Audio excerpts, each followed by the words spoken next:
Praise the lord. ప్రభునందు పిల్లరా, బాగున్నారా? లూకా సువార్త 17వ అధ్యాయము 6వ వచనం. ప్రభు, మీరు ఆవగింజంత విశ్వాసము గలవారైతే ఈ కంబళి చెట్టును చూచి నీవు వేళ్లతో కూడా పెకిలింపబడి సముద్రంలో నాటబడమని చెప్పినప్పుడు అది మీకు లోబడును. వింటున్నారా? ఆవగింజంత విశ్వాసం అనగా సంపూర్ణమైన విశ్వాసం, జీవము కలిగిన విశ్వాసము.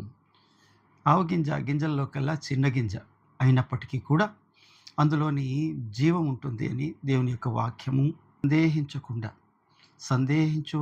సందేహించకుండా మరి పలకమని దేవుని యొక్క వాక్యం.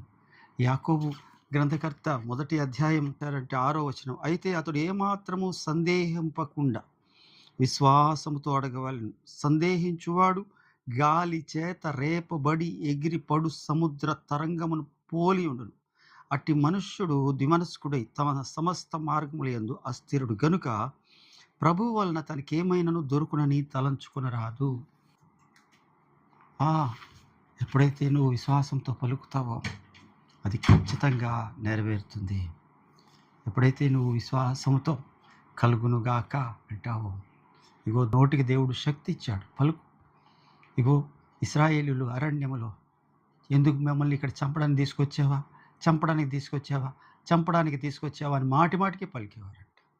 వారు పలికిన వారి నోటి మాటను బట్టి బయలుదేరి ఐగుప్తుల నుంచి ఎందరైతే బయలుదేరారో వాళ్ళందరూ అరణ్యంలో రాలిపోయారు.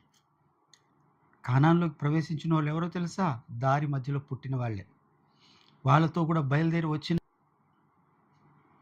కేవలం వాళ్ళు విశ్వాసంతో పలికారు కాబట్టి ఆ దేశం మనం స్వతంత్రించుకుంటామని అన్నారు కాబట్టి మరి కాలేబుని, యెహోషువని ఆ దేశంలోకి దేవుడు తీసుకెళ్ళాడు.